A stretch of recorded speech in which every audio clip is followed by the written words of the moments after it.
Hello and welcome back to HardReset.Info. In this video I will show you how to install applications from unknown sources on Google Pixel 9a. Let's begin! First we want to go to the settings, then right into the applications, and now we want to see all our applications.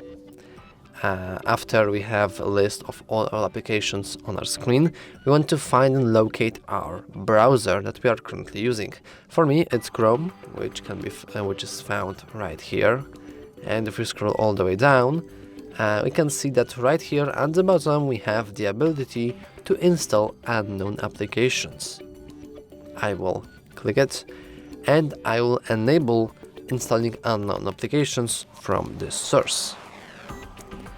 And now whenever we leave it, we can see that install unknown apps is now enabled, and we can install whatever we want, viruses including, on the Chrome browser.